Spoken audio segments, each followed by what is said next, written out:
जय हिंद दोस्तों। मैं रमाकांत जायसवाल स्वागत करता हूं आप सबका study with Rama YouTube channel पर। उम्मीद है दोस्तों कि आप सब स्वस्थ होंगे और बहुत बेहतरीन तरीके से अपनी पढ़ाई कर रहे होंगे। आप सब जानते हैं दोस्तों, हम सब क्या पढ़ रहे हैं?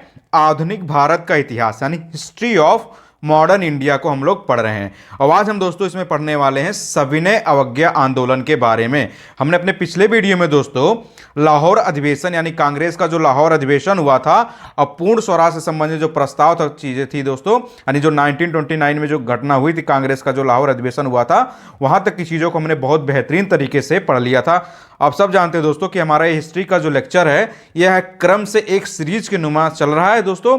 और मॉडर्न इंडिया की जब प्लेलिस्ट में आप जाएंगे तो आप एक क्रम से वीडियो को पाएंगे। जो लोग नए होंगे अभी चैनल से, जो नए लोग दोस्त जुड़े होंगे जो अभी देखना शुरू किए हैं वीडियो को, उन सबसे बस एक निवेदन है दोस्तों कि आप सब एक क्रम से वीडियो को देखने की कोशिश करें, ताकि आप चीज़ों को तभी कोरिलेट कर पाएंगे, तभी आप चीज़ों को क्या कर पाएंगे, इंटरलिंक कर पाएंगे। और जो लोग नियमित क्लास को देख रहे होंगे, अपना नोट्स बना रहे होंगे, उनको बस इतना जरूरत है दोस्तों कि आप अपनी चीज़ों को रिवाइज करते रहे। आप जो कुछ भी पढ़ते रहे दोस्तों उसका समय समय पर रिवीजन करते रहें और अपने एग्जाम के अकॉर्डिंग क्या करते रहें, अपना प्रैक्टिस भी करते। तो दोस्तों हमने पिछले वीडियो में कांग्रेस के लाहौर अधिवेशन तक की चीजों को बहुत बेहतरीन तरीके से पढ़ लिया था। आज हम सब दोस्तों शुरू करने वाले हैं सविनय अवज्ञा आंदोलन के बारे में, जो कि एक महत्वपूर्ण टॉपिक है जिसपे हमेशा क्वेश्चन एग्जाम में पूछा गया है। आप अपने एग्जाम का अगर बैक ईयर क्वेश्चन पेपर उठा के देखेंगे दोस्तों तो आप देखेंगे कि हर बार कोई ना कोई सवाल इससे आता रहता है। तो अब हम पढ़ने वाले हैं दोस्तों क्या, सविनय अवज्ञा आंदोलन। इसको दोस्तों क्या बोला जाता है? इसको बोला जाता है दोस्तों सीडीएम। शॉर्टकट में इसी को दोस्तों बोल दिया जाता है सीडीएम। सीडीएम का मतलब होता है दोस्तों सिविल, सीडीएम का मतलब होता है दोस्तों civil disobedience, civil disobedience movement. इसी को क्या बोल दिया जाता है दोस्तों? Civil disobedience movement. मतलब क्या होता है दोस्तों? सविनय अवज्ञा आंदोलन। तो आप याद रखेंगे दोस्तों, शॉर्टकट में इसी को क्या बोल दिया जाता है? सीडीएम, यानी सविनय अवज्ञा आंदोलन की अगर बात की जाए दोस्तों तो इसकी इंग्लिश टर्म क्या होती है? सिविल डिसओबीडियंस मूवमेंट, यानी सविनय अवज्ञा आंदोलन या नागरिक अवज्ञा आंदोलन। आप सब जानते हैं दोस्तों ये घटना कब हुई थी? 1930 में हुई थी। तो आज दोस्तों हम इसी सविनय अवज्ञा आंदोलन को पढ़ने वाले हैं और देखने वाले हैं कि आपसे एग्जाम में क्या क्या क्वेश्चन इससे पूछा जाता है और किस तरह से आपको चीजों को तैयार करना है ताकि आपसे एग्जाम में गलती ना हो। तो आप सब बहुत ध्यान से वीडियो को देखेंगे और अपना नोट्स बनाते चलेंगे ताकि आपको रिविजन करने में आसानी। तो सविनय अवज्ञा आंदोलन जानते हैं दोस्तों कैसे स्टार्ट हुआ था? इसका बैकग्राउंड पढ़ने से पहले आप ये देख लीजिए कि जो गांधी जी का जो दांडी मार्च हुआ था वो इसके लिए बहुत महत्वपूर्ण है, क्योंकि वही दांडी मार्च ही दोस्तों सविनय अवज्ञा आंदोलन से जुड़ा हुआ है, यानी सिविल डिसओबीडियंस मूवमेंट से जुड़ा हुआ था। और इसके बारे में दोस्तों कांग्रेस का जो लाहौर अधिवेशन हुआ था उसमें पहले ही कह दिया गया था कि कांग्रेस जब उचित समझेगी तो नागरिक अवज्ञा आंदोलन प्रारंभ करेगी। आप सबने पिछले वीडियो को बहुत बेहतरीन तरीके से देखा होगा तो आपको ये चीजें याद होगी कि पिछले वीडियो में हमने इसको बता रखा था। जिन दोस्तों ने नहीं देखा दोस्तों वो सब आप क्या करेंगे, पहले पिछले वीडियो को जाके एक बार फिर से देख लेंगे। अगर आप भूल गए होंगे तो भी आप देख लेंगे। तो हम बात करते हैं दोस्तों जो गांधी जी का जो दांडी मार्च हुआ था, जो इन्होंने नमक कानून तोड़ा था, उस दांडी मार्च से पहले के देख लेते हैं कि क्या क्वेश्चन पूछा जाता है और वो कैसे सविनय अवज्ञा आंदोलन से जुड़ता है। तो आप सब याद रखेंगे दोस्तों सविनय अवज्ञा आंदोलन 1930 में हुआ था। अब हम देखते हैं दोस्तों गांधी जी का जो दांडी मार्च हुआ था इससे देखते हैं कब हुआ था। तो देखिए दोस्तों यह हुआ था 12 मार्च से लेकर 6 अप्रैल 1930 को। यहां दोस्तों एक देखिएगा, यहां गलती है, यहां क्वेश्चन में देखेंगे आप, यहां जो दिया गया है फैक्ट, यह 5 अप्रैल वाला जो फैक्ट है दोस्तों यह गलत दिया गया है। तो आप इस सब इसको सही कर लेंगे दोस्तों कि अब 5 अप्रैल वाला जो फैक्ट है इसमें यह गलत दिया गया है। यहाँ 5 अप्रैल की जगह पे दोस्तों क्या होगा? 6 अप्रैल होगा। तो आप याद रखेंगे दोस्तों जो दांडी मार्च हुआ था वह 12 मार्च से लेकर 6 अप्रैल 1930 को हुआ था। तो आप इसको याद रखिएगा दोस्तों, यहाँ 5 अप्रैल वाला जो फैक्ट दिया गया है वह गलत दिया गया है। तो आप इसको अभी इसको देख लेंगे, अपनी कॉपी में सही कर लेंगे। जिन दोस्तों के पास ये बुक होगी तो उस बुक में आप करेक्शन कर लेंगे दोस्तों कि जो दांडी मार्च था वह 12 मार्च से लेकर 6 अप्रैल 1930 तक चला था। तो आप इसको गलती नहीं करेंगे। यहां 5 अप्रैल वाली जो डेट दी गई है दोस्तों यह गलत है। और क्वेश्चन एक और पूछा जाता है दोस्तों आपसे कि दांडी मार्च को शुरू कहां से किया गया था? तो साबरमती आश्रम जो है दोस्तों वहां से दांडी मार्च को क्या किया गया था? शुरू किया गया था। साबरमती आश्रम कहां पड़ता है? तो अहमदाबाद में पड़ता है। तो आप याद रखेंगे दोस्तों, अगर आपसे क्वेश्चन पूछ लिया जाए कि दांडी मार्च जो हुआ था वह कहां से शुरू किया गया था। तो आप याद रखेंगे सबसे पहले कि दांडी मार्च को दोस्तों कहां से शुरू किया गया था, जो साबरमती आश्रम है उस साबरमती आश्रम से दोस्तों इसको प्रारंभ किया गया। तो साबरमती आश्रम कहां पड़ता है दोस्तों, आप देख रहे हैं अहमदाबाद में पड़ता है। और आप सब जानते हैं दोस्तों, जिन दोस्तों को नहीं पता होगा कि अहमदाबाद कहां पड़ता है, तो अहमदाबाद दोस्तों कहां पड़ता है, गुजरात में पड़ता है। तो आप ये फैक्ट याद रखिएगा दोस्तों कि जो दांडी मार्च अगर पूछा जाए कि दांडी मार्च कब से कब तक लेकर चला था, तो आप दो डेट याद रखेंगे, एक 12 एक 6। इसको आप भूलेंगे नहीं, यहां 5 अप्रैल गलत दिया गया है, यानी 12 मार्च से लेकर दोस्तों 6 अप्रैल तक क्या हुआ था दोस्तों, दांडी मार्च से चला था। गांधी जी ने 6 अप्रैल को ही दांडी कानून तोड़ा था, नमक कानून तोड़ा था, और उसी दिन से सविनय अवज्ञा आंदोलन को स्टार्ट मान लिया जाता है। तो यही सविनय अवज्ञा आंदोलन का आप देखेंगे कि बैकग्राउंड रहा है, यही दांडी मार्च ही दोस्तों क्या रहता है, सविनय अवज्ञा आंदोलन का बैकग्राउंड रहता है। तो यहां से आपके लिए दो फैक्ट बहुत इंपॉर्टेंट है। सबसे पहले कि दांडी मार्च को गांधी जी ने कब शुरू किया था, तो 12 मार्च को दोस्तों इसको शुरू, तो आप याद रखेंगे दोस्तों इसको 12 मार्च को शुरू किया गया था, और 6 अप्रैल 1930 को दोस्तों क्या होता है, दांडी मार्च को समापन होता है, और उसी दिन से क्या होता है दोस्तों, सविनय अवज्ञा आंदोलन का शुरुआत मान लिया जाता है। तो आप याद रखेंगे, अगर आपसे पूछा जाए कि सविनय अवज्ञा आंदोलन कब हुआ था, तो आप याद रखेंगे 1930 में 6 अप्रैल 1930 को दोस्तों क्या मान लिया जाता है, सविनय अवज्ञा आंदोलन को स्टार्ट मान लिया जाता है। और यह कहां से माना जाता है, यह दांडी से माना जाता है। आप देख रहे हैं ना दोस्तों, ये जो दांडी मार्च है, दांडी मार्च दांडी से नहीं शुरू हुआ था, आप इसमें कंफ्यूजन नहीं करेंगे, ये शुरू हुआ था दोस्तों साबरमती से, लेकिन इसका समापन कहां होता है, तो इसका समापन जो होता है दोस्तों यह दांडी में होता है। यह भी गुजरात में पड़ता है दोस्तों। गुजरात के जो वर्तमान में गुजरात में जो एक जिला है नवसारी, दोस्तों यहाँ गलत लिखा गया है, नसौरी लिख उठाया, सॉरी, इसका ये दोस्तों जिला है नवसारी। आप याद रखेंगे दोस्तों, जो दांडी है वर्तमान में गुजरात के नवसारी जिले में पड़ता है। तो आप इसमें गलती नहीं करेंगे दोस्तों कि दांडी मार्च का मतलब ये होता कि दांडी से ही शुरू किया गया था, नहीं, शुरू किया गया था दोस्तों, यह कहां से शुरू किया गया था, यह शुरू किया गया था साबरमती आश्रम से। तो आप इसमें गलती नहीं करेंगे, आप इसको बहुत अच्छे से याद रखेंगे। मैं आपको फिर से इसको बता दे रहा हूं इसलिए दोस्तों कि जो दांडी मार्च है दोस्तों वह 12 मार्च को शुरू किया गया था और 6 अप्रैल को इसका समापन हुआ था। यहां जो 5 अप्रैल है दोस्तों, आप इसको गलत कर देंगे कि 5 अप्रैल वाली चीजें जो दी गई है यह डेट गलत है। तो दांडी मार्च को 12 मार्च को शुरू किया गया था, 6 अप्रैल तक चला था, और 12 मार्च को इसको शुरू किया गया था दोस्तों साबरमती आश्रम से। और साबरमती दोस्तों कहां पड़ता है, गुजरात के अहमदाबाद में पड़ता है। और इसी साबरमती आश्रम से शुरुआत करके इसको दोस्तों कहां समाप्त किया गया था 6 अप्रैल को, तो दांडी में समाप्त किया गया था। अभी हमने आपको बताया कि दांडी जो है गुजरात के नवसारी जिले में पड़ता है। तो आप इसको याद रखेंगे। और यहीं से दोस्तों जिस दिन इसका समापन किया जाता है उसी दिन से क्या कर दिया जाता है, सविनय अवज्ञा आंदोलन का प्रारंभ मान लिया जाता है। तो आप दांडी मार्च के बारे में उम्मीद है दोस्तों और सविनय अवज्ञा आंदोलन, इन दोनों के बारे में आप बहुत बेहतरीन तरीके से समझ पाए होंगे कि सविनय अवज्ञा आंदोलन का प्रारंभ कब से माना जाता है, तो 6 अप्रैल 1930 को। तो दोस्तों अब हम सविनय अवज्ञा आंदोलन के बारे में जो कुछ इंपॉर्टेंट फैक्ट है जिससे आपसे क्वेश्चन बन जाता है, अब उसको हम देखने वाले हैं कि सविनय अवज्ञा आंदोलन यानी सीडीएम मूवमेंट से अगर हम सीडीएम यहाँ यूज करेंगे दोस्तों, तो उम्मीद है कि आप सब समझ जाएंगे कि सीडीएम का मतलब क्या होता है। सीडीएम का मतलब ये मैंने आपको बताया दोस्तों, सिविल डिसओबीडियंस मूवमेंट, यानी सविनय अवज्ञा आंदोलन को दोस्तों शॉर्टकट में सीडीएम बोला जाता है। तो आप सब बहुत ध्यान से समझेंगे कि सीडीएम का मतलब है सविनय अवज्ञा आंदोलन। अब इसके बारे में देखेंगे दोस्तों, कुछ फैक्ट दिया गया, वो फैक्ट क्या आप उसको देख लीजिए। तो देखिए सविनय अवज्ञा आंदोलन के दौरान क्या होता है दोस्तों, उत्तरी बिहार के सारण जिले में प्रदर्शन होता है। क्यों होता है वहां पर प्रदर्शन, चौकीदारी टैक्स के विरोध में। तो आप देख रहे हैं दोस्तों, एक तरफ गांधी जी ने गुजरात के दांडी से सविनय अवज्ञा आंदोलन का स्टार्टिंग कर दिया, यानी वहां से इसका शुरुआत कर दिया। अब इसी सविनय, एक तरफ से सविनय अवज्ञा आंदोलन चल रहा है, पैरेलल पूरे देश में सविनय अवज्ञा आंदोलन यानी सीडीएम मूवमेंट चल रहा है, लेकिन उसी बीच क्या होता है दोस्तों, जो बिहार का उत्तरी रीजन है, बिहार का आप मैप अगर देखेंगे दोस्तों, तो जैसे मान लीजिए मैं आपको यहाँ मोटा मोटा समझा दे रहा हूँ, जैसे मान लीजिए ये बिहार का मैप है, तो बिहार का जो उत्तरी रीजन है, अब ये वाला रीजन जो होगा दोस्तों बिहार का उत्तरी क्षेत्र होगा, तो यहीं पड़ता है दोस्तों एक जिला पड़ता है सारण।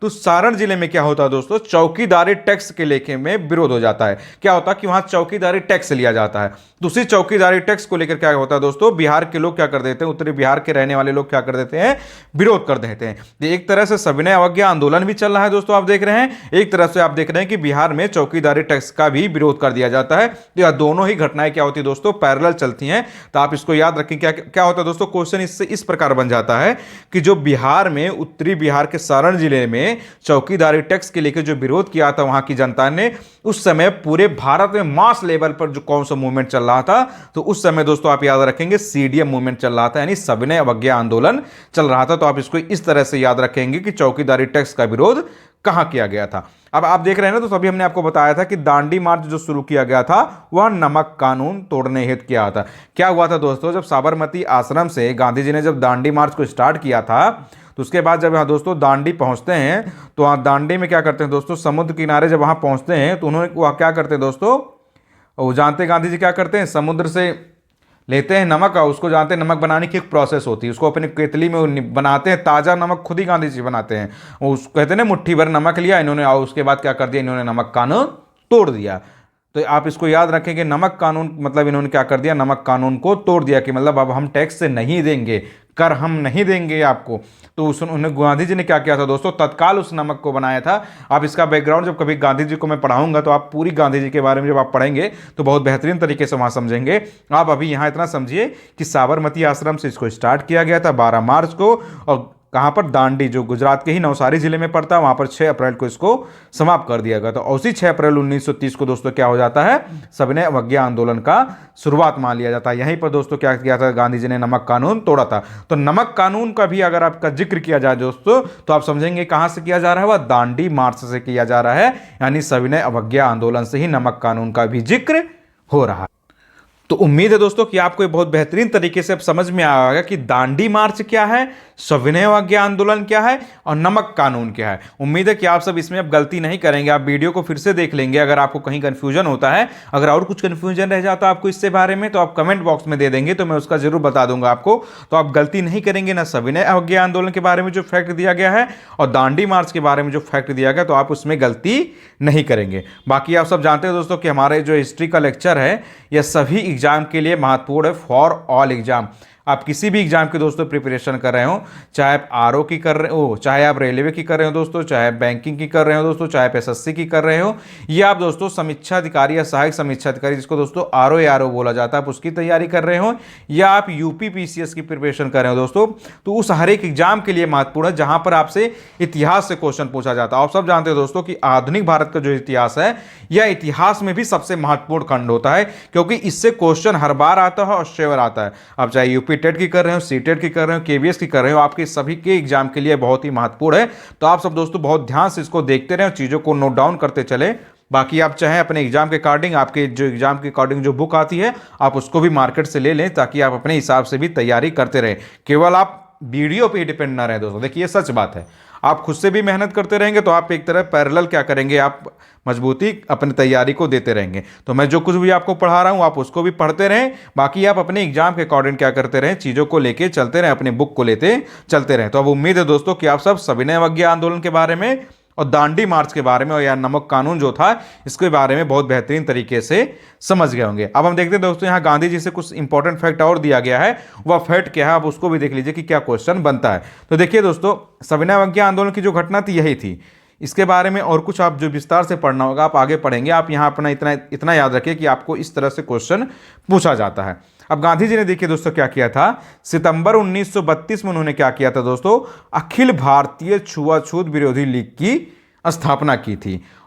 तो आप इसको याद रखेंगे दोस्तों, अगर आपसे क्वेश्चन पूछ लिया जाता है कि जो अखिल भारतीय छुआछूत विरोधी लीग थी इसकी स्थापना किसने किया था दोस्तों, तो आप याद रखेंगे दोस्तों इसकी स्थापना किसने किया था, गांधी जी ने किया था। वो भी कब किया था दोस्तों, सितंबर 1932 में किया गया था।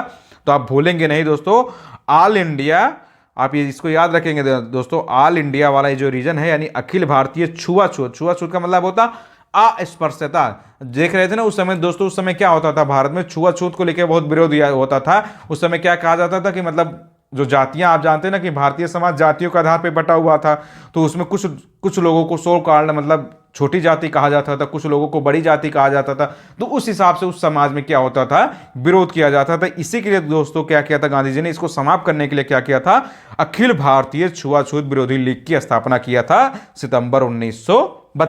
तो आप इसको याद रखेंगे दोस्तों, इसी को बोल दिया जाता है दोस्तों all India anti untouchability league, यानी अखिल भारतीय अस्पृश्यता लीग या अखिल भारतीय छुआछूत विरोधी लीग। इसकी अगर स्थापना की बात की जाए दोस्तों कि इसकी किसने की थी, तो इसकी गांधी जी ने की थी। क्यों की थी? कि ताकि समाज से जो छुआछूत वाली जो छोटी बड़ी जातियों को लेकर जो विरोध चलता रहता है कि ये बड़ी जाति हैं तो इनके हाथ काम खाएंगे, छोटी जाति इनके हाथ के नायक, ये सब सामाजिक बुराइयां होती थी उस समय। तो इन्हीं सब बुराइयों को दूर करने के लिए क्या किया जाता था कि लीग का गठन किया जाता था, ताकि जो लोग नहीं जानते वो लोग समझें कि कोई भी जाति छोटी बड़ी नहीं होती है, सबको भगवान ने, परमेश्वर ने सबको बराबर बना के भेजा है। लेकिन उस समय जानते हैं कि भारतीय समाज में वो कॉन्सेप्ट चल रहा था, क्षत्रिय ब्राह्मण वैश्य शूद्र वाला कॉन्सेप्ट चलता था। उसी हिसाब से क्या होता था दोस्तों, जो जातियों को छोटी बड़ी जातियों में बांटा गया था, तो कुछ को छुआछूत वाला, कुछ को कुछ तरह से अलग अलग तरह की बुराइयां थी। आप जब हिस्ट्री पढ़ेंगे विस्तार से तो आप देखेंगे बहुत तरह की असमानताएं और समानताएं आपको समाज में, भारतीय समाज में देखने को मिल जाएगी। तो अलग अलग लोगों ने अलग अलग समय पे दोस्तों क्या किया जानते हैं कि प्रयास करते रहे। आप राजा राम मोहन राय को देखेंगे, स्वामी विवेकानंद को देखेंगे, महात्मा गांधी को देखेंगे। उस समय के जो महत्वपूर्ण व्यक्तित्व थे, जो महत्वपूर्ण पर्सनालिटीज थी दोस्तों, उन लोग क्या करते थे, अपने हिसाब से समाज को सुधारने की कोशिश करते रहे। और यह क्रम दोस्तों आज देख रहे हैं, आज के वर्तमान समय भी जारी है और चल भी रहा है। आप देखें संविधान का जब गठन हुआ उसमें भी कुछ ऐसे प्रावधान लाए गए ताकि समाज से इस तरह की जो है बुराइयां दूर हो। तो आप इसको याद रखेंगे, बहुत ही महत्वपूर्ण फैक्ट है, वो आपसे एग्जाम में अक्सर पूछ लिया जाता है कि अखिल भारतीय छुआछूत विरोधी लीग की स्थापना किसने किया था। तो आप इसमें गलती नहीं करेंगे दोस्तों, इसकी स्थापना किया था गांधी जी ने, तो आप इसको गलती नहीं करेंगे। और उन्होंने दोस्तों इसी से क्या किया था, एक हरिजन नाम से साप्ताहिक पत्र का प्रकाशन भी किया था।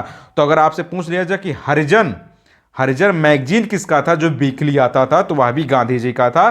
तो आप यह भी फैक्ट याद रखेंगे। अगर आपसे पूछ लिया जाए कि हरिजन जो मैगजीन था या जो पत्र था, इसका प्रकाशन किसने किया था, तो इसका भी प्रकाशन दोस्तों किसने किया था, गांधी जी ने किया था। और यह कैसा था, एक साप्ताहिक पत्र था, यानी वीकली पत्र आता था। हरिजन का मतलब यहां दोस्तों कुछ अर्थ है, ये हरिजन शब्द ही गांधी जी ने दिया था। हमने शायद इसको आपके पिछले वीडियो में आपको बता रखा है दोस्तों, अगर नहीं बता रखा है तो आप अभी भी देख लीजिए दोस्तों। ये जो हरिजन शब्द आप देख रहे हैं, ये हरिजन शब्द भी गांधी जी ने ही दिया था। यहाँ हरि और जन का अलग अर्थ है। आप सब जानते हैं जन मतलब होता है दोस्तों लोग, जन का मतलब ही होता है लोग, और हरि का मतलब होता है भगवान। मतलब हरिजन मतलब भगवान के लोग, मतलब यहाँ सबके सब बनाए हुए भगवान के ही हैं, सबके सब एक परमात्मा के ही बनाए हुए हैं। तो जब सबको भगवान ने बनाया है, सबको परमात्मा ने बनाया है, तो कहाँ से कौन सी जाति छोटी हो गई और कहाँ से कौन सी जाति बड़ी हो गई। तो इसीलिए दोस्तों उन्होंने ये टर्म दिया था हरिजन। तो आप इसको याद रखेंगे, हरिजन नाम से उन्होंने एक मैगजीन भी लाया था। इस मैगजीन को वीकली पब्लिश करते थे। तो हरिजन मैगजीन भी गांधी जी की देन है और हरिजन शब्द भी गांधी जी ने दिया था। इस हरिजन का मतलब ही होता है कि भगवान के लोग, यानी भगवान के बनाए हुए हम सब लोग हैं। तो समाज से क्या करना था, छुआछूत जो छोटी बड़ी जातियों को लेकर होता था, इसको समाप्त करना उनका मकसद था। तो इसीलिए उन्होंने दोस्तों सितंबर 1932 में इन दो तरह का काम किया था। अब हम दोस्तों कुछ और महत्वपूर्ण फैक्ट देख लेते हैं गांधी जी से संबंधित। तो देखिए हम इसको इरेज कर देते हैं ताकि आपको देखने में आसानी रहे।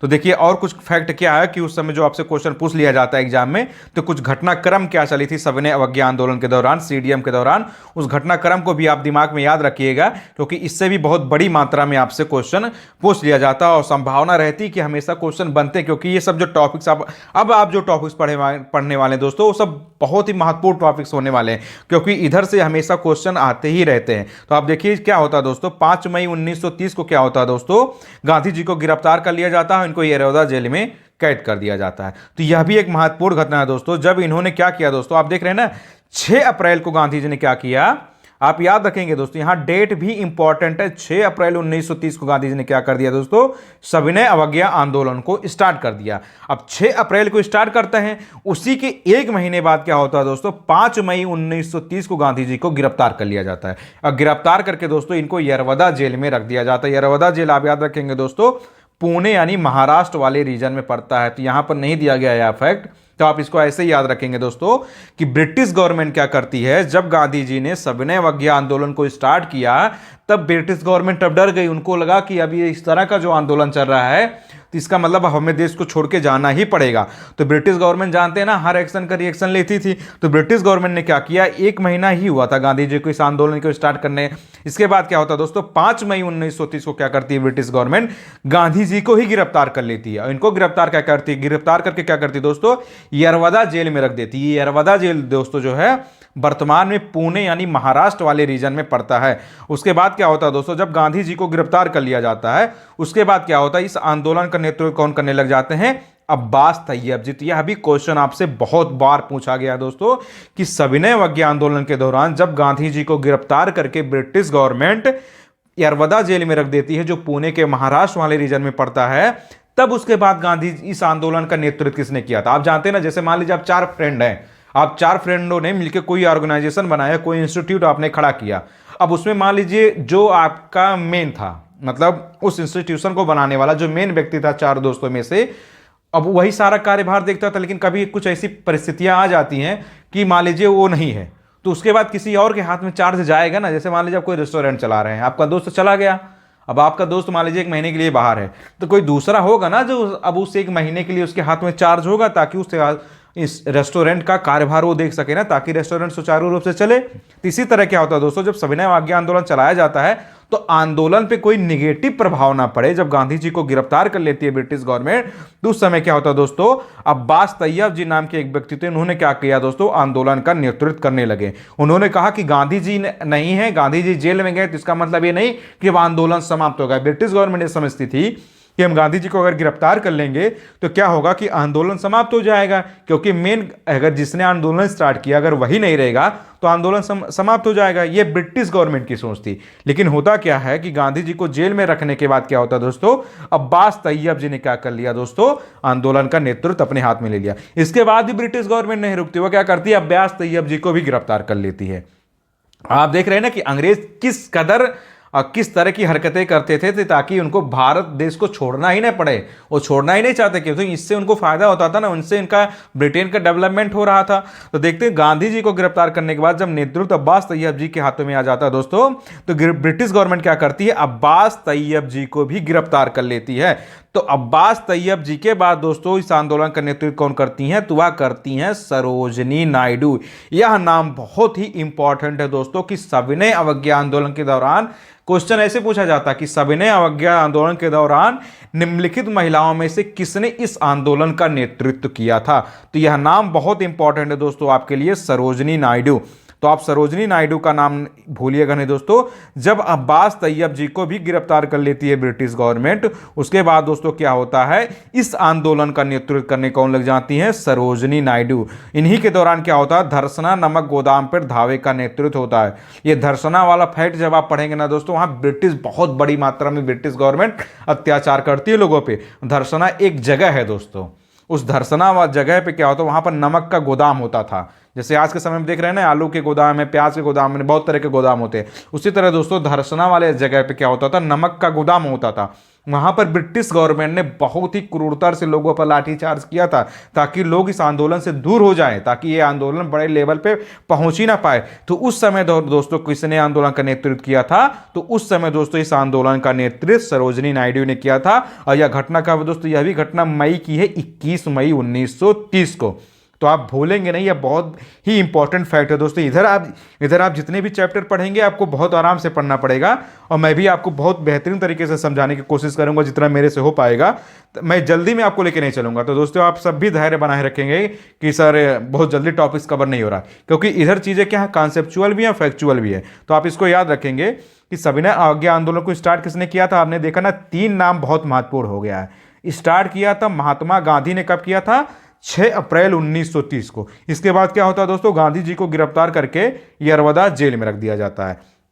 फिर गांधी जी के बाद दोस्तों इस आंदोलन का नेतृत्व किसने अपने हाथ में ले लिया, तो अब्बास तैयब जी ने। उन्होंने कहा कि कोई बात नहीं, अगर आप गांधी जी को गिरफ्तार कर लेते हैं लेकिन यह आंदोलन हम रुकने नहीं देंगे। तो अब्बास तैयब जी के हाथों में इस आंदोलन का नेतृत्व हो जाता है। उसके बाद क्या करती है ब्रिटिश गवर्नमेंट, अपनी क्रूरता से बात आती नहीं है, उसने क्या किया, अब्बास तैयब जी को भी गिरफ्तार कर लिया। तो आप देख रहे हैं ना दोस्तों, ऐसे नहीं कहा जाता है कि अगर एक महिला चाह जाए तो बहुत कुछ कर सकती है। अब झांसी की रानी के बारे में तो सुना ही होगा। तो उस समय दोस्तों क्या होता है, सरोजनी नायडू ने क्या किया दोस्तों, उन्होंने कहा कि कोई बात नहीं, अगर गांधी जी भी नहीं है, अब्बास तैयब जी भी नहीं है, तो मैं इस आंदोलन का नेतृत्व करूंगी। तो उसी समय दोस्तों क्या होता है, धरसना जो नमक गोदाम पर होता है, ब्रिटिश गवर्नमेंट क्रूरता से अत्याचार करती है, और 21 मई 1930 की घटना थी। तो उस समय दोस्तों कौन बड़े बढ़ते हुए कदम से आगे आती हैं तो वह थी सरोजनी नायडू। तो आप तीनों नाम आपके लिए बहुत इंपॉर्टेंट है सविनय अवज्ञा आंदोलन के दौरान, महात्मा गांधी, अब्बास तैयब जी और सरोजनी नायडू। इसका मतलब ये नहीं कि मतलब और लोग नहीं शामिल है, तो और लोगों ने भी अलग अलग जगहों पर इस आंदोलन का नेतृत्व किया था। तो और अलग अलग स्थानों पे किसने किया था आप उसको भी देख लीजिए कि सविनय अवज्ञा आंदोलन के दौरान जो और भारत के क्षेत्र थे, ब्रिटिश भारत के क्षेत्र थे, उस जगहों पर इस आंदोलन का नेतृत्व किसने किया। तो आप देख रहे हैं दोस्तों, एक क्षेत्र पड़ता था उत्तरी पश्चिमी सीमा प्रांत।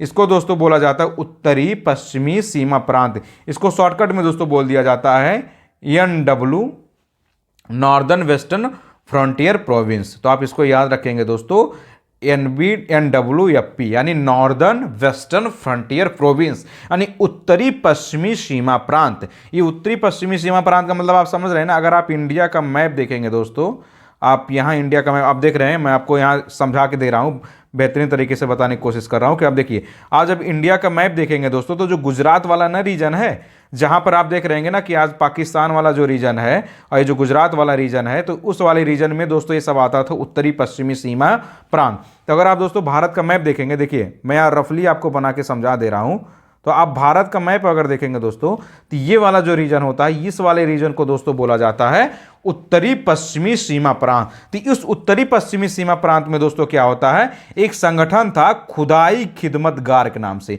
इस संगठन का गठन किसने किया था दोस्तों, तो एक व्यक्ति थे खान अब्दुल गफ्फार खां, ये इस संगठन के संस्थापक थे। तो इस वाले रीजन में दोस्तों इस सविनय अवज्ञा आंदोलन का नेतृत्व किसने किया था, तो इसी खान अब्दुल गफ्फार खां ने किया था। तो आप ये नाम भी याद रखेंगे, यह भी नाम बहुत ही इंपॉर्टेंट आपके लिए है कि सविनय अवज्ञा आंदोलन के दौरान आपसे क्वेश्चन पूछ लिया जाता कि सविनय अवज्ञा आंदोलन के दौरान उत्तरी पश्चिमी सीमा प्रांत में सविनय अवज्ञा आंदोलन का नेतृत्व किसने किया था। तो आप दोस्तों इस नाम को नहीं भूलेंगे, उस जगह पर दोस्तों किसने किया था, खान अब्दुल गफ्फार खां ने किया था। और इनसे जुड़ा हुआ एक फैक्ट और आपसे पूछ लिया जाता है कि इन्होंने किस संगठन का गठन किया था, तो इनके संगठन का नाम था दोस्तों खुदाई खिदमतगार। तो ये दोनों ही फैक्ट इनसे भी बहुत इंपॉर्टेंट है। आप इसको मैप पे भी बना के ऐसे देखते रहेंगे तो आपको याद करने में बहुत आसानी होगा कि कौन सा रीजन उत्तरी पश्चिमी सीमा प्रांत बोला जाता था। तो खुदाई खिदमतगार संगठन किससे जुड़ा है दोस्तों, खान अब्दुल गफ्फार खां से। तो सविनय अवज्ञा आंदोलन का नेतृत्व दोस्तों इन्होंने कहां पर किया था, अपने उत्तरी पश्चिमी सीमा प्रांत वाले रीजन में। इसी समय दोस्तों मणिपुर में एक घटना होती है, उस घटना को भी आप याद रखिएगा कि वहां पर क्या फैक्ट आपको याद रखना है। तो देखिए मणिपुर में एक आंदोलन चलता है दोस्तों, उस आंदोलन का नाम था जिया तरंग आंदोलन। अब उसका नाम ही याद रखेंगे दोस्तों, जिया तरंग आंदोलन कहां पे चला था, मणिपुर में। इसका नेतृत्व भी करने वाली दोस्तों एक वुमेन ही थी, एक महिला ही थी, एक लड़की ही थी। उनका नाम क्या था दोस्तों, गौडी नेल्लू। इन्हीं को दोस्तों बोला जाता है रानी गौडी नेल्लू। यहां पर दोस्तों क्या दिया गया, सिर्फ गौडी नेल्लू। तो आप याद रखिएगा दोस्तों, इन्हीं को रानी गौडी नेल्लू बोला जाता है। तो अगर आपसे क्वेश्चन पूछा जाए कि जिया तरंग आंदोलन कहां चला था, तो जिया तरंग आंदोलन अगर आपसे पूछा जाए दोस्तों, तो जिया तरंग आंदोलन जो चला था वह मणिपुर में चला था। और इस जिया तरंग आंदोलन का नेतृत्व किसने किया था, तो इस जिया तरंग आंदोलन का नेतृत्व करने वाली कौन थी दोस्तों, गौडी नेल्लू यानी रानी गौडी नेल्लू। यह एक नागा जनजाति की महिला थी। आप देख रहे हैं ना, उस समय जो ट्राइबल वाले रीजन के लोग थे वो भी एक्टिव थे। उस समय सब चाहते थे कि ब्रिटिश भारत को छोड़ के जाए ताकि हमें स्वतंत्रता मिले, हम आज़ाद हो, हमारे देश में हमारे लोगों के द्वारा ही चुनी हुई सरकार हो, हमारे ही लोग बैठ के शासन व्यवस्था को सुचारू रूप से संचालन करें। तो आप देख रहे हैं उस समय जो नागा जनजाति की एक महिला थी रानी गौडी नेल्लू, उन्होंने क्या किया दोस्तों, मणिपुर वाले रीजन में क्या किया था दोस्तों, इस जिया तरंग आंदोलन का नेतृत्व किया था। आप मणिपुर अगर हम इंडिया का मैप देखेंगे दोस्तों, तो जो नॉर्थ ईस्ट का रीजन है, जो नॉर्थ ईस्ट का जिसको उत्तर पूर्व का रीजन बोला जाता है दोस्तों, उस वाले रीजन में मणिपुर आता है। आप जानते हैं ना, 7 सिस्टर नाम के कुछ राज्य हैं भारत में। जिन दोस्तों को नहीं पता होगा, मैं भूगोल वाले सेक्शन में इसको बताऊंगा भी। 7 सिस्टर्स में आप सब जानते हैं ना, असम, मणिपुर, नागालैंड, मिजोरम, ये वाले रीजन में दोस्तों, तो वहां पर जो मणिपुर वाला रीजन था, उस मणिपुर वाले रीजन में दोस्तों क्या था, जिया तरंग आंदोलन का नेतृत्व किसने किया था, तो रानी गौडी नेल्लू ने किया था। यह नागा जनजाति की महिला थी। आप इसको भी तो उम्मीद है दोस्तों आप सबको यहां तक की घटना बहुत अच्छे से समझ में आ गई होगी कि सविनय अवज्ञा आंदोलन क्या था, दांडी मार्च क्या था, नमक कानून क्या था, और इस दौरान गांधी जी को कहां गिरफ्तार किया गया, तो आंदोलन का नेतृत्व किसने किया, खुदाई खिदमतगार संगठन के बारे में भी आपने देख लिया, मणिपुर के बारे में भी आपने देख लिया।